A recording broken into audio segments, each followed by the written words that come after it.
Well, he shook up the aviation industry by unearthing the fake pilot scam and threatening action against all airlines who erred in the slightest on safety norms. But now he's been shunted out. But just why did Bharat Bhushan, the Director General of Civil Aviation, fall out of favour?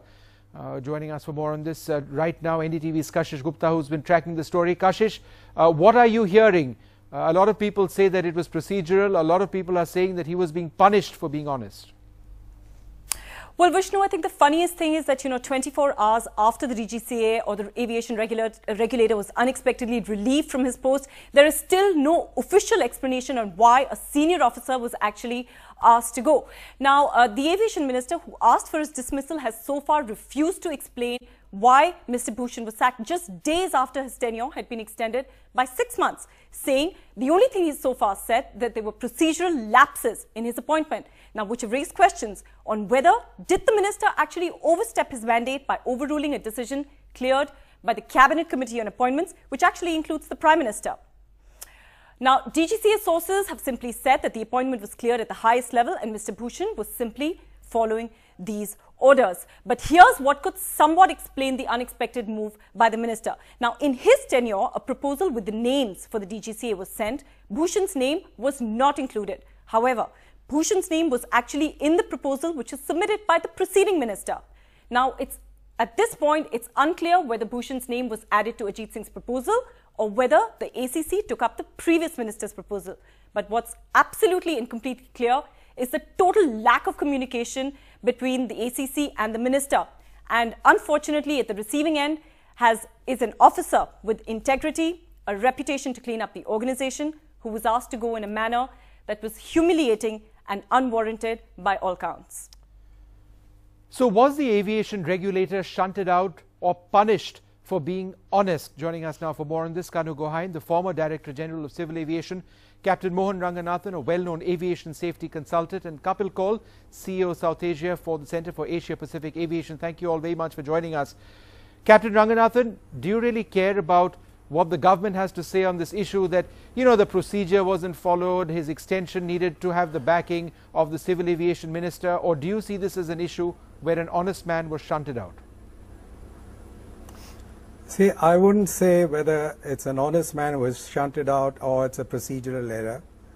Everyone's talking of, the actions he took, but what is more important is the actions he did not take, because he never took any actions on safety. There were several very serious and dangerous violations in airports. We had pointed them out from the Safety Council with documented and with visual proof, but he chose to ignore them. Like operations to Jammu is very dangerous. He never took any action. ICAO had pointed out in 2010 that Patna is unfit for A320 or 737 type of aircrafts. Did nothing about it. Calicut, only 2 weeks back, they've introduced a new procedure where the instrument landing system decision altitude is lowered by 450 feet in hilly terrain, which is very, very dangerous. So, people are talking that because he issued a show cause notice to Kingfisher and Air India, he's been shunted out. But issuing a show cause is not a big issue at all. Okay. Because unless he takes action. I understand the point you're mentioning. Kapil, do you see that in a similar light? Because a lot of people point to the action that he has taken. Even Indigo, India's leading airline, Kingfisher, several other airlines, all the private airlines, he conducted a safety audit of sorts and pointed out to them that if you erred, even in the slightest, then he would have no problem in taking action. Regulators don't speak that language he did.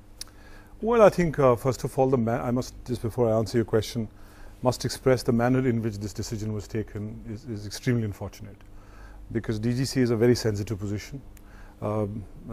It smells of ignorance. It smells of not ignorance, but it smells of arrogance that you can take and take such a decision in such a abrupt manner for an officer who's been there for 10 years with us. Whatever the provocation, whatever the issue, it shouldn't have happened. They could have waited for the next incumbent to come and handed over the charge. It could have been done in a much better manner. Regarding rest of the issues that you have pointed out, one must say that since 2004, when Indian aviation actually took off, whilst we grew at a very higher pace, we forgot to basically focus on fundamental reorganization of DGCA. It is during that period where not much attention was given to strengthening the organization. It continued till 2009-10. And post 2009-10, attempts were made to basically structure it, strengthen it, and do a fundamental reorganization, but they were inadequate. Right. So by 2009, the DGCA had become a very less sort of a competitive organization. Right. So whatever has happened after that, you may, what Mr. Ranganathan is saying, that he did few things, that he didn't few things. The organization is weak.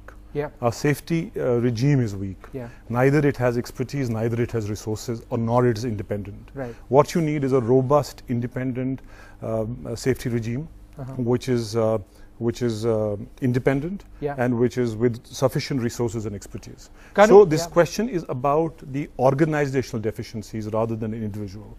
And I don't think, unless and until we look at it at a very core level, yeah, no matter what leadership changes we do, it will continue to be dysfunctional. Okay, so you raised the question of the larger issue, and it's fundamental because it's all about flying in safer skies. Kanu Gohain, how do you look at this mess in the DGCA? No, I wouldn't say it's a mess. You see, an officer has been brought in by the government. He came and did his job, and he did his job in the right manner, tough as he is, tackle the situations in a tough manner, so that the situation doesn't worsen down. And as a government official, he was asked to relinquish his post and go to another post, which he did. My personal experience and my perception on the subject is, whenever one gets an extension, even though I'm not privy to government decisions in this particular case or the orders as they are, but whenever there is an extension, there's a small rider attached to it. That extension is up to so-and-so date, or till the time a replacement is given or a successor is given, whichever is earlier. I do not know the government's decision in this. Maybe they have found a successor as an arrangement, moved him out to put the other man in position. Yes. So this is for the government's prerogative to put whom to at what position, and to place who and to replace whom to what position. All right. Captain Ranganathan, it's the government's prerogative to post and to remove from a post anyone they deem fit. Just give us an idea of how unsafe it is to be flying in India, which is precisely why we need a strong institution of DGCA. You see, what is happening is the last couple of years, they have not functioned as a regulator, they function more as a facilitator. You have not had a single action being taken against airlines for serious violations. You have not had a single indictment of airport authority for violations. Nothing has been done. It is just that, they cancelled 15 licenses of flying club, of CPL holders. Yes. But they never took any action against the flying clubs which produced them, and there were a number of flying clubs where the audit had identified had used fraudulent methods. You have actions against a few individual pilots or engineers, but nothing against airlines. And if you talk of airports, this is not something, people have forgotten that 158 people died in Mangalore. If an accident takes place in Mangalore on similar manner now, I can tell you that again you will have several hundreds dying because the fire service cannot reach that spot. I personally checked that 2 months back, and they took 10.5 minutes to reach. And unless the rescue reaches in 3 minutes, you can't save any lives. Calicut is similar. And in Jammu, it is an Air Force airfield, and the DGCA says we can't take any action. They don't have the runway and safety area. They don't have the mandatory strip.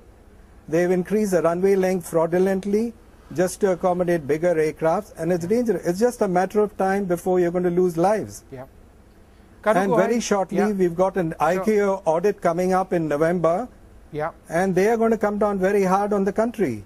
And we might even have a downgrade by FAA. So this is what the government has to look at. Sure. Mr. Gohain, I'll come to you in a moment. Kapil, go ahead. The two things which very, very valid points he raised. If you look at the earlier threat of downgrade that happened in 2009, that time it was found that 500 people are required to adequately, discharge duties at the DGCA. Since then, there's hardly any induction that have taken place. And that assessment was done in 2009. And you are in 2012, where we have added another 30 million passengers. Right. So the questions, rather than getting into specifics, which Captain Ranganathan has raised, but his larger point is valid, that we have a weaker institution. Yeah. And rather than looking at who's going to man it, we must look at how we strengthen the institution. Right. Unfortunately, what is happening is that we are continuing to have very ad hoc approach to that. Okay. And I hope that any leadership change that takes Yes. has a stable tenure and effective reforms are taken at a fundamental level. Okay, that's the right. main critical Running out issue. of time, Kapil, so last word to you, Mr. Gohain. If there is a downgrade of India and the aviation setup in this country, this would be an international embarrassment for us. We've prided ourselves as one of the pioneers of jet aviation and of civil aviation generally. Is that what we are staring at? No, I don't agree with you. There's been much work done in this area. Well, I am inclined to agree with Captain Ranganathan. There are certain specific issues which should have been and could have been addressed.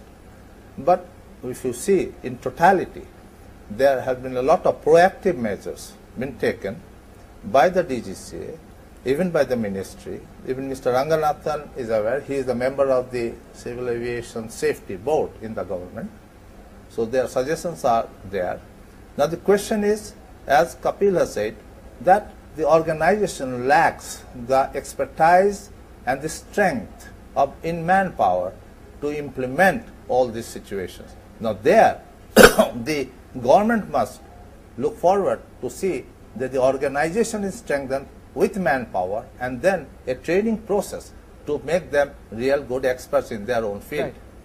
All right, important points mentioned by you, Mr. Gohain. The big question is that we've heard this all before. Why hasn't anything been done to more substantially upgrade the Directorate General of Civil Aviation, make it safer for all of us as we fly? But we're running short on time. Thank you all very much for joining us this evening. India's #1 news app just got even better. Download NDTV's new app, fully optimized for retina display, full screen view, faster response time, and Sudoku. NDTV's new iPad app. Download now.